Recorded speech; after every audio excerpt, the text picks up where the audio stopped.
What's up guys, Ame here with another video. With the announcement of the Burning Crusade Classic, the hive that is the Classic fandom is buzzing once again with excitement to dive back into one of the greatest eras that World of Warcraft has ever seen.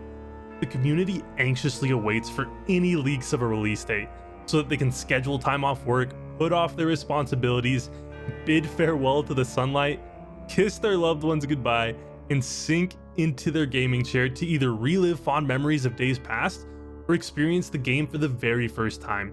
Whether you are new to the game or a seasoned vet, the Burning Crusade is home to one of the greatest raids ever created, Karazhan. If you've ever talked with a WoW player, there's a high chance that the word Karazhan makes its way into conversation when talking about favorite raids or experiences in their time playing. In this video, we'll explore what makes this raid so good and why it holds a special place in the hearts of World of Warcraft players everywhere. Let's get into it.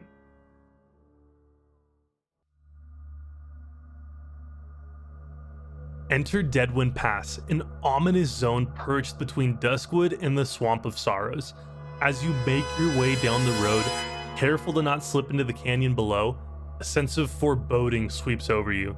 The once thin fog thickens the deeper you travel, until as if out of nowhere, a building towers over you, the one and only Karazhan.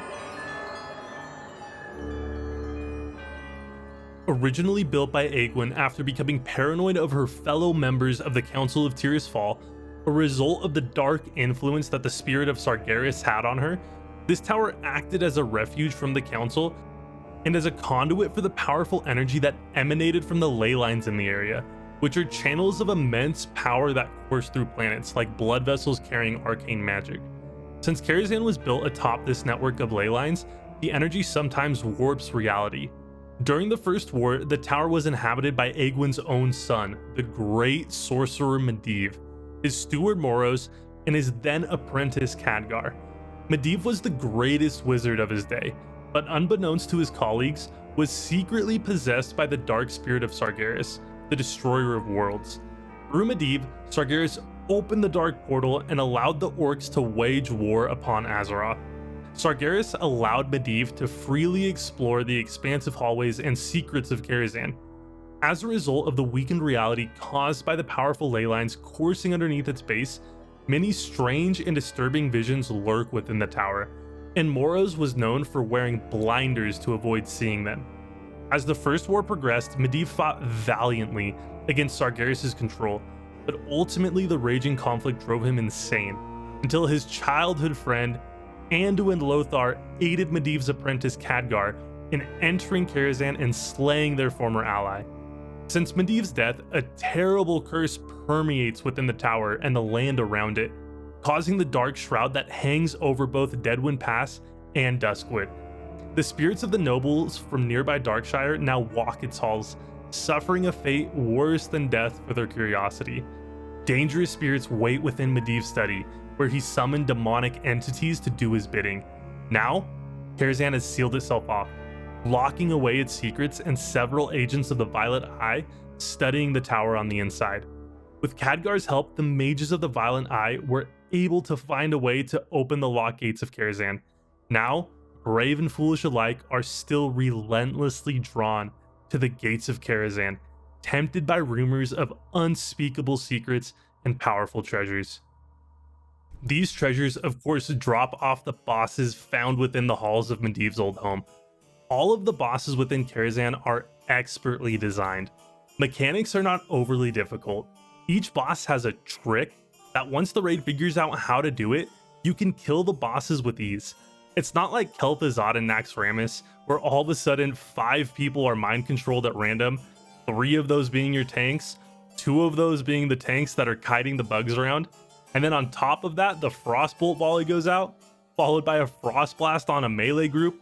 Now all the bugs are running around and killing the healers because the tanks are mind controlled and the melee group is dead because the healers are running for their lives from massive bugs.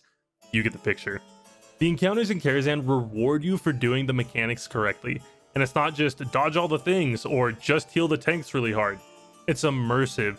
You're one of only 10 people, and each fight you play a massive role in the success of the group. The fantastic combat design doesn't stop at the bosses. I don't think I've ever said this about any raid, ever, but the trash mobs are engaging. Trash seems meaningful, not just an arbitrary way to make a raid feel larger or take a longer time. The dining room and ballrooms are full of spirits of travelers who are drawn in by the curse that hangs over Karazhan, endlessly conversing and dining at a party that never ends. Hopeful theatergoers await an opera that never comes, and when it does, they mindlessly watch the actors get murdered, seemingly unfazed by what is transpiring before them. As you climb the tower higher, you encounter more trapped souls aimlessly meandering around, lost forever. Arcane watchmen guard the way to the Master's Terrace, powered by the powerful ley lines underneath Karazhan. Arcane anomalies riddle the grounds, created by those same ley lines. The list goes on and on. The trash adds to the whole story behind the tower in a meaningful way, and the variety of trash mobs is astounding. This isn't the dreaded post-Twin Emperors trash that everyone knows and loves, where you're endlessly killing the same mobs over and over for what feels like hours, or mind visioning your way through the raid and using weakars to find an ID with the smallest number of mind slayers. In Karazhan, you'll be fighting spectral patrons, and then find your way backstage of an opera house fighting the stagehands. And as you climb the tower, you'll challenge those arcane anomalies and their accompanied siphoners. The instance is a masterclass in immersive gameplay and storytelling.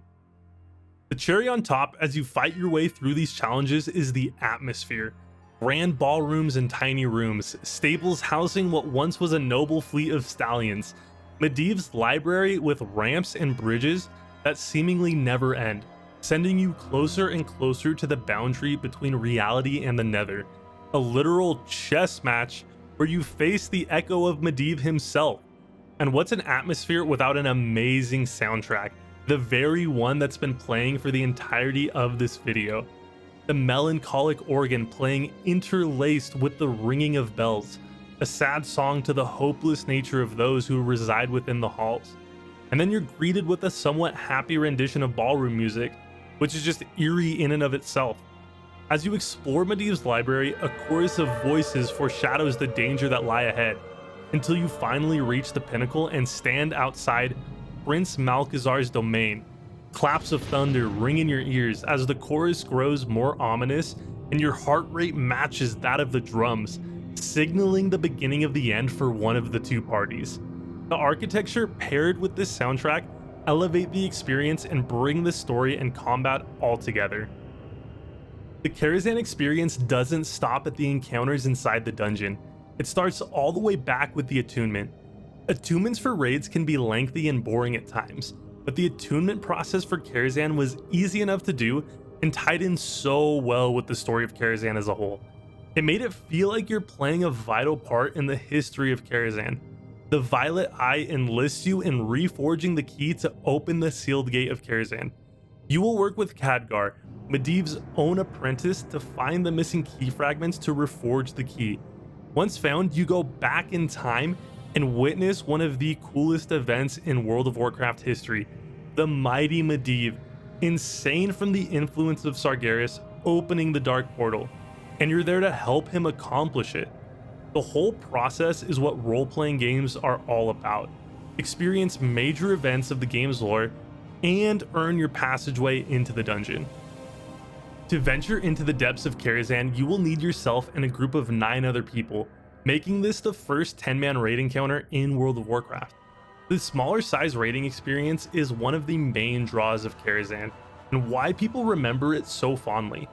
Coming from Classic, where raids take days of planning, pulling your hair out trying to get 40 people together at the same time, and not even just 40 bodies, but 40 people of certain classes that fit into a specific raid composition, Karazhan was the biggest breath of fresh air for raiders when TBC came out.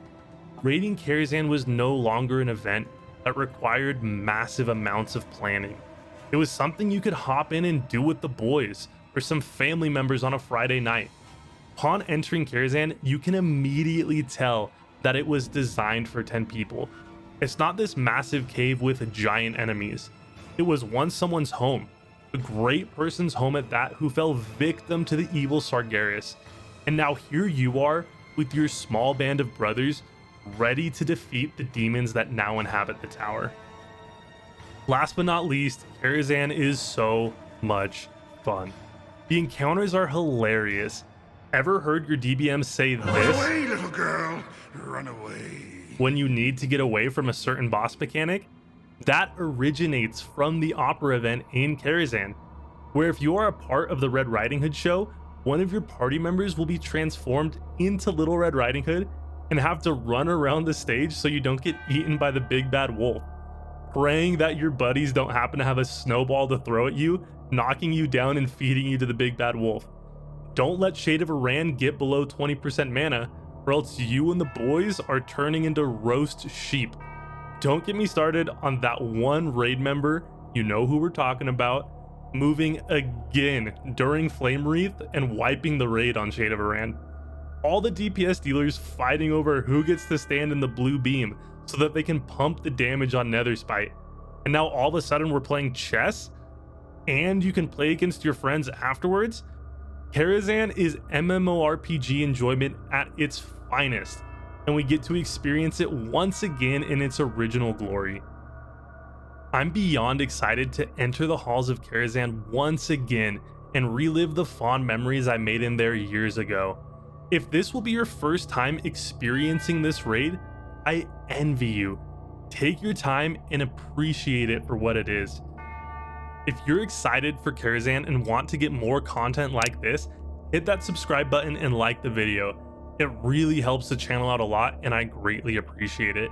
I'm also live on Twitch throughout the week. Catch the link below and come hop on this insane TBC hype train with us. That's it for me today though, guys, and I'll catch you on the next one.